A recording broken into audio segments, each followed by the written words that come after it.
आप सभी को संबोधि श्री का जय जिनेन्द्र नमस्कार। आत्मानंदी अनंत सिद्ध अरिहंत आचार्य श्री उपाध्याय जी लोक विराजित साधु साध्विगण सारे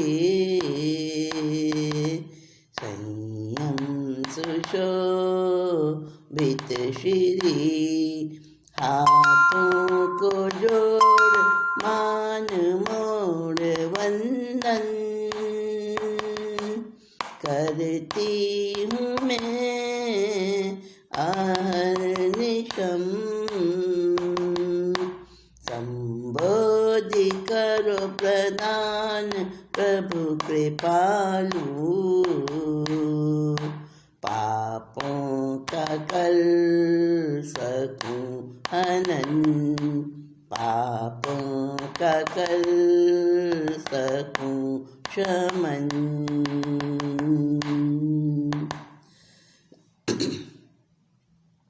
साथियों, आज हम ऐसे पाप के बारे में बात कर रहे हैं। इस मीटिंग में आज हमारा जो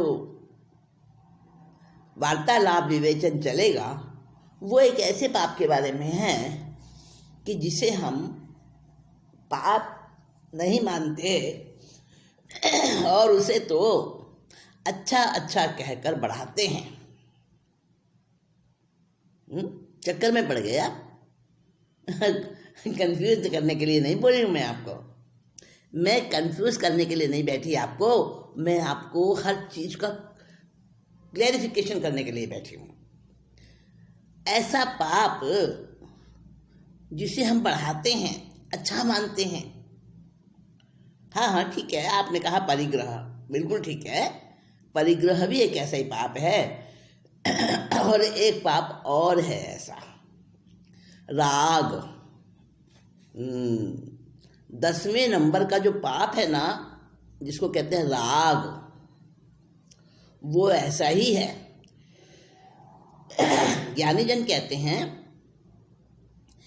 कहे दो बंधन आगम में, कहे दो बंधन आगम में, प्रथम है उनमें राग। प्रीति कह कह जिसे बढ़ाते, प्रीति कह कह जिसे बढ़ाते, पोषित करते आग। यानी प्रीति बंधन है, पाप है। क्या बात कर रही हो संबोधि श्री? यही कह रहे होंगे ना आप मन मन में।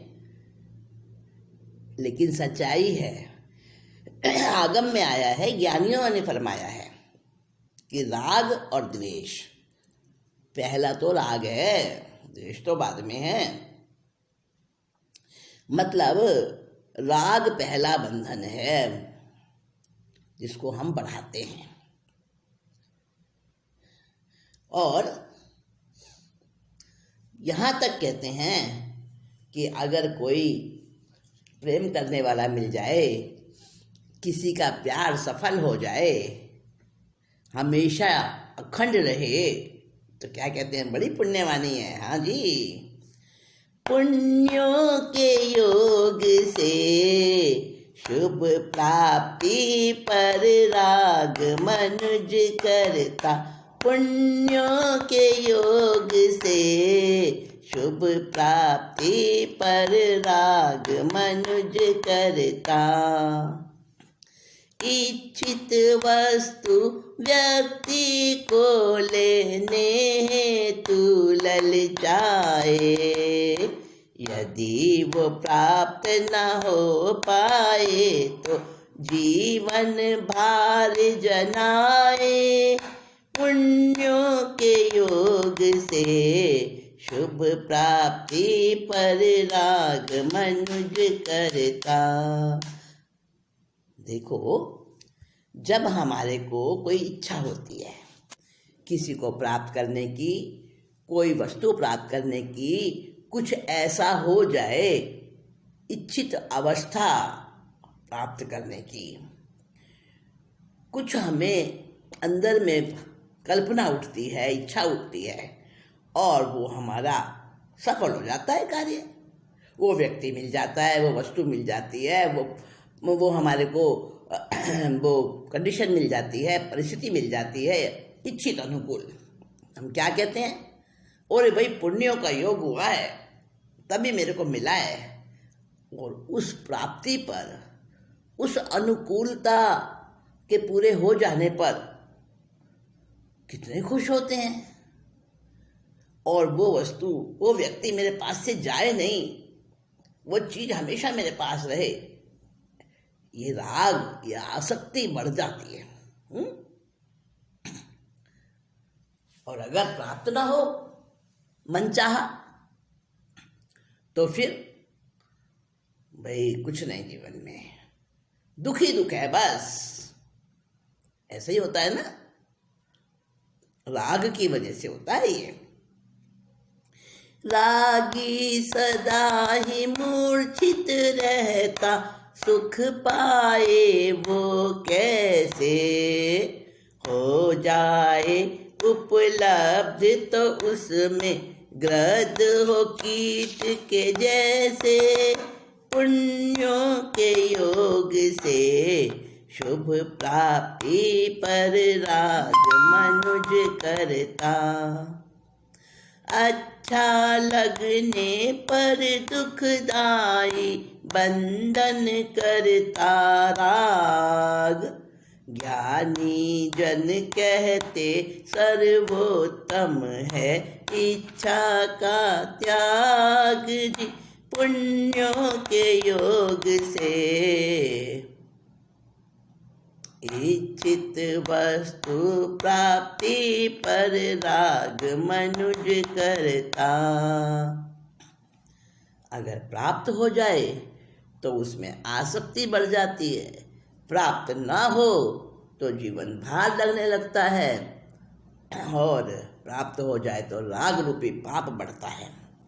तो ज्ञानी जन कहते हैं कि फिर क्या उपाय किया जाए, इच्छा ही नहीं की जाए, अपने हाथ में नहीं है।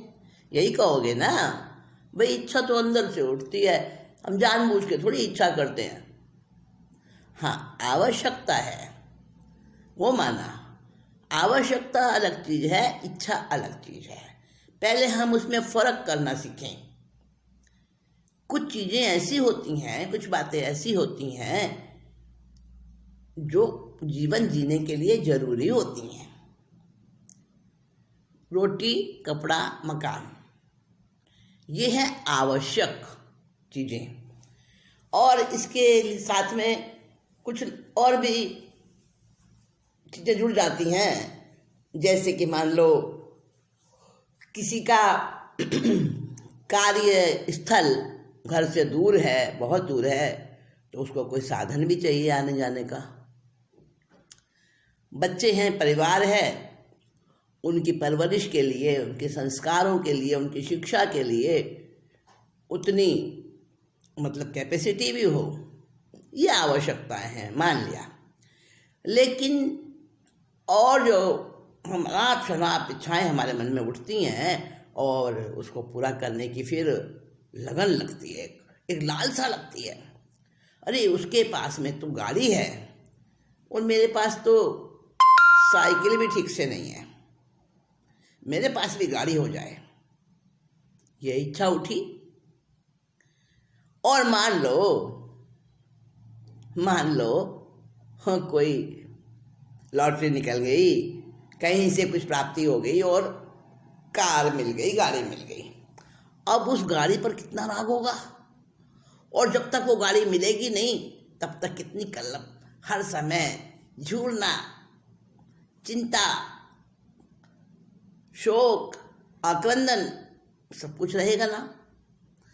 मतलब मिल जाए तो भी राग रूपी पाप, नहीं मिले वहां तक आराध्यान, उससे भी कर्म का बंधन। तो इच्छा में तो दोनों तरह से घाटा ही है ना, खराबी है ना। इसीलिए ज्ञानी जन कहते हैं कि इच्छाओं को ही रोकते रहो, ध्यान पूर्वक उनकी छंटनी करते रहो कि कौन सी बात मन में उठ रही है वो आवश्यकता है और कौन सी इच्छा और विलासिता है।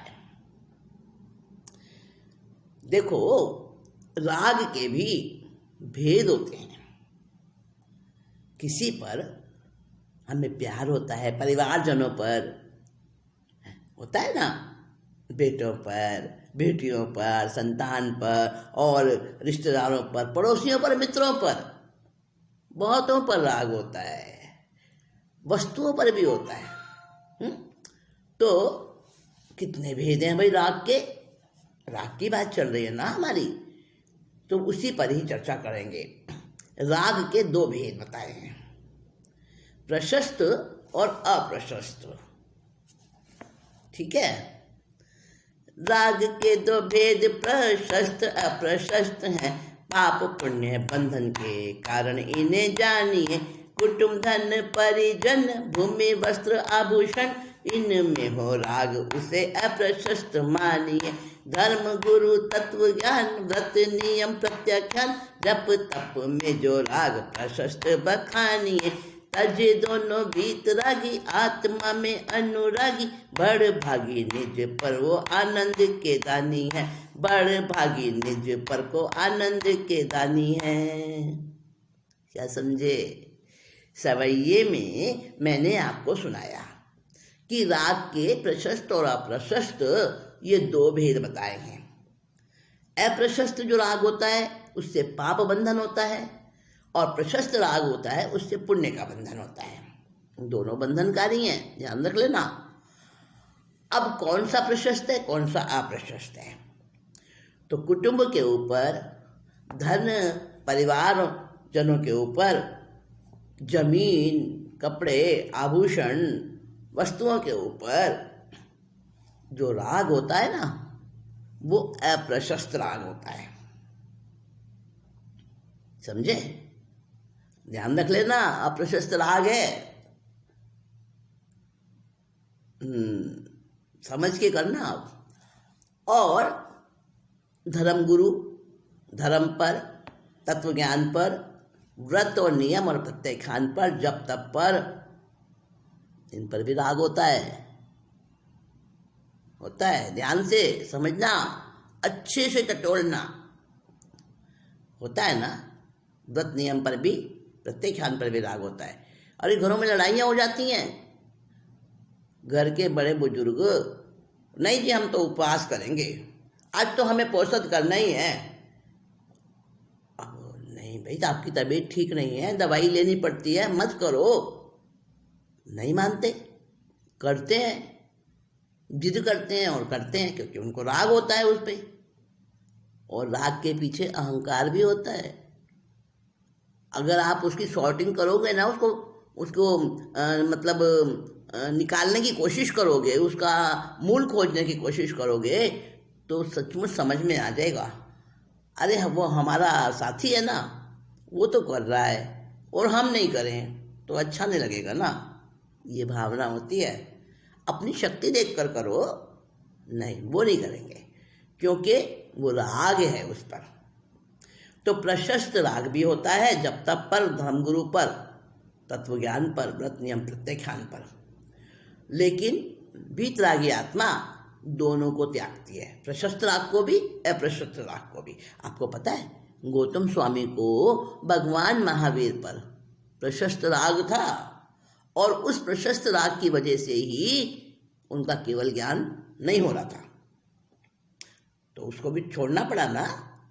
जब छोड़ा तो केवली बन गए, उसी रात में केवली बन गए, भगवान महावीर निर्वाण गए, और उसके बाद वो बस थोड़े समय में केवली बन गए गौतम स्वामी।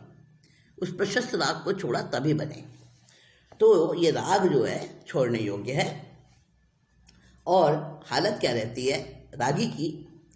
वस्तु जो पसंद आए रागी उसमें मुरझाए, पाए बिना चैन नहीं बेकरार रहता। बंदोबस्त सारे करे, रक्षण उसी का करे, तिजोरी में रखा करे, आर्त ध्यान करता।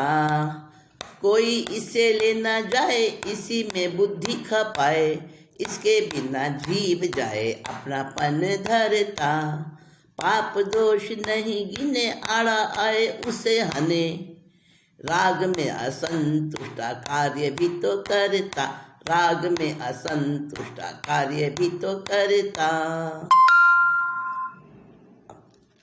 इसमें राग हो, वो वस्तु वो वस्तु अगर पसंद आ जाए, जो पसंद आ गया उसमें राग हो गया। अब वही चीज़ चाहिए भाई मुझे तो वैसा का वैसा टीवी चाहिए, बढ़िया वाला कलर टीवी। आज के हिसाब से क्या रहता है वो एलईडी क्या होते हैं वो, हाँ वो वाले टीवी। जब तक उसे पा नहीं ले, जब तक बेचैन, नींद नहीं, खाना नहीं भाता, और कोशिश करता है किसी तरह से बस मिल जाए। और जब मिल जाए तो उसको छिपा के रखेगा, संभाल के रखेगा, नहीं कोई हाथ नहीं लगाना भाई, गंदा हो जाएगा। अरे भाई इसको ढक के रखो, इस पर कवर चढ़ाओ, बार बार इसको छुओ मत भाई। हाँ, लड़ाई कर लेगा दूसरों से, घर के लोगों से, कोई चुरा के ना ले जाए। आर्त ध्यान, हर समय का आर्त ध्यान, और उसमें ही ममत्व, आसक्ति। जो पाप दोष लगे, अरे होने दो ना, मेरी चीज है, उसको कोई नहीं छुएगा बस। और उसके पीछे न मालूम क्या क्या कर लेता है। राग के रूप अनेक हैं, राग है दुख का धाम, चिंता का ये थोक बनाता रागी को गुलाम। जिससे होता राग उसी पे रहे सदा कुर्बान, अन्न लगे झूठे और ढोंगी, चाहे हो गुण खान। राग वश दुख पा रहे जग में जीव अनंत, विपाक सूत्र की शाख से सुनो पुष्प नंदी वृतांत। राग जिस पर होता है उसकी सब बुराइयां खत्म, अच्छा लगता है, हर काम उसको अच्छा लगता है, हर बात उसकी अच्छी लगती है, क्योंकि उस पर राग है, उसकी गलतियां नजर ही नहीं आती हैं। तो कितना कर्म का बंधन होता है। आगम में हमारा एक विपाक सूत्र नाम का आगम है, उसमें विपाक सूत्र के अंदर कथा आई है कि कैसे राग जिस पर होता है उस पर व्यक्ति कैसे अधिकार जमाता है और उसके पीछे किस प्रकार से कर्म का बंधन करता है। तो पुष्प नंदी की कथा आई है विपाक सूत्र में। वो पुष्प नंदी की कथा मैं आपको सुनाने के लिए लेकर आई हूँ आज। उससे पता चलेगा राग का स्वरूप क्या होता है और रागी क्या क्या करता है। तो पुष्प नंदी की कथा सुनते हैं। कौन था पुष्प नंदी, क्या करता था? गौतम से बोले वचन त्रिशला के नंद ने, त्रिशला के नंद ने, सुनो कैसे कष्ट पाए पुष्प नंदी ने। गौतम से बोले वचन त्रिशला के नंद ने, त्रिशला के नंद ने, सुनो कैसे कष्ट पाए पुष्प नंदी ने। गए गौतम गोचरी को पार ना बेले का उनके, एक सुंदरी देखी थी कटे हुए नाक कान जिसके, दुखी शूली चढ़ने जाती क्या किया उसने, क्या किया उसने, सुनो कैसे कष्ट पाए पुष्प नंदी ने। गौतम स्वामी बेले का पार न था, बेले बेले हमेशा पारना होता था उनके, बेले बेले की तपस्या होती थी। तो बेले की तपस्या का पार न था, प्रभु से आज्ञा लेकर पौर से उपरांत स्वाध्याय इत्यादि करने के बाद वो गौतम स्वामी जो है ना गोचरी को गए थे।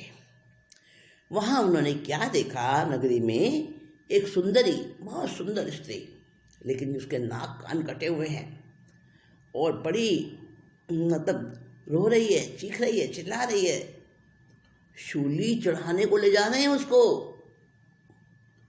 अच्छे घर की दिख रही थी, सुंदर थी, यौवन संपन्न थी, फिर नाक कान किसने काटे उसके? क्यों शूली चढ़ा रहे हैं उसको? गौतम स्वामी को जिज्ञासा हुई। आते ही प्रभु से कहने लगे, भगवान मैं ऐसा दृश्य देखकर आया हूँ, आखिर क्या किया उसने ऐसा पाप, क्या अपराध कर दिया उसने ऐसा? भगवान मुस्कुराकर कहने लगे, गौतम सुनो, मैं उसका पूर्व जन्म तुम्हें सुनाता हूँ, लेकिन इसमें समाधान मिलेगा। उसको सुने बिना तुम्हें जवाब नहीं मिल पाएगा।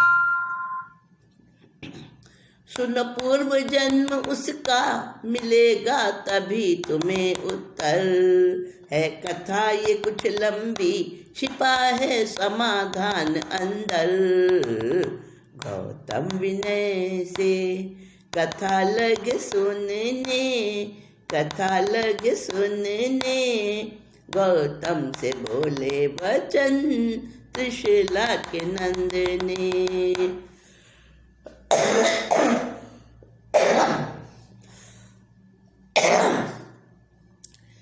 गौतम को, अपने शिष्य को पूर्व जन्म की कथा, किसकी?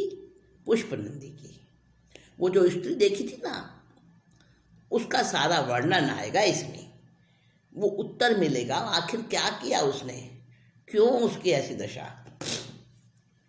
तो कथा सुनाने लगे पूर्व जन्म की, और गौतम भी विनय पूर्वक सुनने लगे। आप भी सुन रहे हो ना?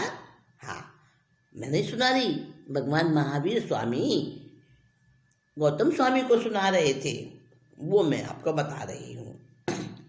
सुप्रतिष्ठ नगरी में था महासेन राजन, सिंहसेन पुत्र उसका युवराज किया कायम। सिंहसेन धीर वीर, लोकप्रिय जनता में, लोकप्रिय जनता में। गौतम से बोले वचन, त्रिशला के नंदने। सिंहसेन की पटरानी, श्यामा थी बस प्यारी। रोती किस्मत को और रानियां सारी बेचारी।